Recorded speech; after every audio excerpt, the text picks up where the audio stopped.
crois que, je ne sais pas si vous avez compris la complexité non, du procès brésilien. Je crois que cette compréhension elle est importante. Et ce qui est le Brésil, c'est un pays en évidence. Non? Et cette évidence peut être comprise dans une idée d'apportation de l'expérience brésilienne pour le développement de quelques solutions universalistes avec toutes les complexités que Joner et Socorro ont expliquées. Mais c'est intéressant aussi que malgré les avances qu'on a fait au Brésil, la tension idéologique sur le Brésil, elle est très forte. Par exemple, toutes les fois que le Brésil est mentionné comme un bon exemple, et Joner l'a dit clairement, l'explication pour les bonnes performances du Brésil est liée à une sorte de vision limitée vis-à-vis qu'est-ce que c'est que fait le gouvernement brésilien. Alors on dit non, c'est la bourse famille, ça veut dire c'est la transférence conditionnée d'argent pour les plus pauvres qui est considérée comme le miracle brésilien. Si bien il est vrai que la dimension de la transférence est très importante, ce sont 53 millions de personnes qui reçoivent la transférence conditionnée, et ça est lié avec les systèmes universels de santé, les systèmes d'assistance sociale, d'éducation, parce que ce sont les conditions que le gouvernement exige, non, que les personnes qui reçoivent le bénéfice doivent transiter dans ces services publics. Mais d'un autre côté, et je crois que c'est clair l'explication, la grande force du procès d'inclusion sociale brésilien est liée à l'expansion de l'emploi formel, hein, presque 17 millions, 18 millions de nouveaux travailleurs formels dans l'économie dans les dernières 10 années, et en même temps l'expansion du système de pension publique qui a fait la provision des pensions publiques, ça veut dire la retraite publique pour les travailleurs qui n'ont pas un historique contributif, mais qui arrivent à l'âge des pensions et qui sont inclus avec les critères d'insuffisance économique, non, pour sa survie. Ça a bénéficié énormément la population rurale parce qu'il y avait un problème historique d'adhésion des travailleurs des campagnes, des paysans au système de pension, et ça, aujourd'hui, c'est déjà significatif.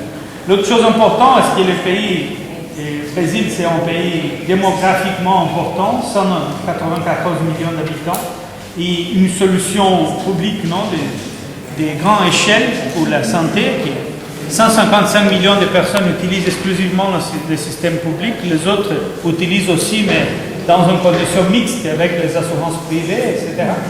Et dans un système de santé qui est tout à fait gratuit dans les points d'attention, il est financé par des systèmes généraux d'impôts, et la même chose pour les pensions gratuites universelles, les pensions universelles, et aussi pour l'assistance sociale qui est bien importante. Ça veut dire que pour comprendre le procès brésilien, il est nécessaire de rentrer dans cette complexité des réponses. Les paradoxes, est-ce que ça ne forme pas un système national de protection sociale? C'est une sorte de réseau d'action, mais l'État, comme organisation étatique, il n'a pas une conformation dans le système national de protection sociale. Et justement, cette demande pour un système national de protection sociale est dans notre agenda politique. Et je me permets, puisque Socorro et Joner n'ont pas mentionné, mais nous sommes en train d'organiser la première conférence nationale de sécurité sociale pour le mois de novembre au Brésil, comme une initiative de la société, des organisations de la société. On va voir comment va réactionner le gouvernement, mais on va provoquer cette discussion parce qu'on doit relationner tous les domaines de la sécurité sociale, ça veut dire toutes ces sphères des politiques et des mouvements qui sont séparés, qu'on doit mettre ensemble pour faire pression sur le gouvernement, sur le Parlement, pour les avances qu'on a encore besoin, avec tous les problèmes qui ont été mentionnés ici. Mais nous sommes dans un procès important de réarticulation, un processus important de réarticulation des mouvements autour de cet agenda de la sécurité sociale universelle et en train de faire face aux défis qui sont présents. Il y a une dernière chose qui a été mentionnée ce matin, qui est intéressant de voir, et c'est un aspect aussi du discours hégémonique mondial maintenant. On parle qu'au Brésil, et le gouvernement malheureusement a incorporé ça, dit que le Brésil, ça son désir, c'est de se transformer dans une société des classes moyennes, où la majorité du peuple sera des classes moyennes. Et ça, c'est justement une forme d'éliminer l'idée des classes sociales. Ça veut dire, si nous sommes des classes moyennes, s'il y a une chose déclassée, c'est la classe moyenne, non? Dans le sens qu'est-ce que c'est le critère d'être la classe moyenne? Comme on a parlé ce matin, c'est un critère économique.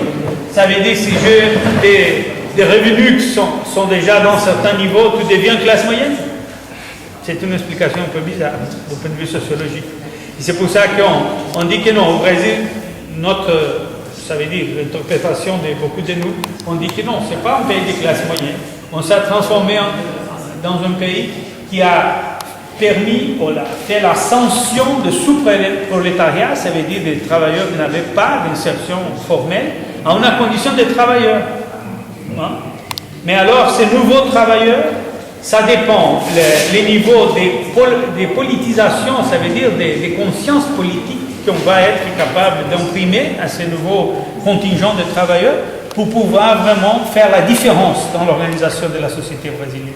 Sinon, on va avoir simplement, et dans ce cas-là, une sorte de classe moyenne qui est tout à fait liée en définition des revenus et qui, d'un moment à l'autre, peut basculer de soutien au gouvernement de centre-gauche en soutien au gouvernement de centre-droite ou de droite, d'après une crise économique qui puisse mettre en cause sa condition de revenu. Ça veut dire que nous sommes dans un moment assez particulier de cette transition d'équilibre, déséquilibre, d'un nouveau potentiel d'organisation de la société et vers une société plus égalitaire. C'est ça notre grand défi. Avec ça, simplement pour finir cette exposition, parce que je crois que le Brésil, c'est un cas que vous devrez avoir dans votre champ d'attention, parce qu'il y a beaucoup de choses intéressantes, bonnes, des avances, mais en même temps, c'est un laboratoire politique intéressant pour voir des choses qu'on ne devrait pas faire, comme dans le Brésil. Faites attention aux problèmes au Brésil aussi, parce que la version qu'on vend au Brésil et la réalité du Brésil nous permet de comprendre des défis qui sont finalement respecter le contexte très similaire du point de vue structurel avec d'autres pays. Okay?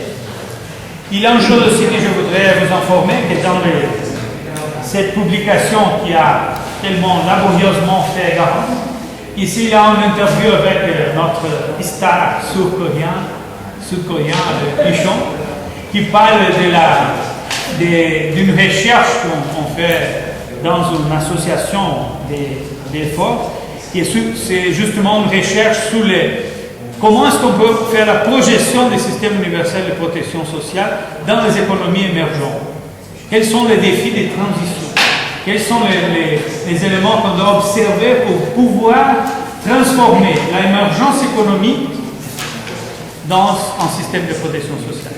Parce que si on voit bien, au Sénégal, au Niger, il y a plusieurs pays qui ont augmenté l'activité économique. Mais ça ne représente pas nécessairement, dans tous les autres pays, une construction par et passe dans le système de protection sociale. Ça veut dire que parfois l'accumulation de capital va dans une autre direction qui ne revient pas pour la société. Et c'est ça justement notre préoccupation avec les économies émergentes et les protections sociales. Ok? Je vous propose de passer à la présentation de la région ici, avec Assis qui va coordonner avec les copains de Tunisie. Et après, on fait une discussion des blocs à la fin. Ok?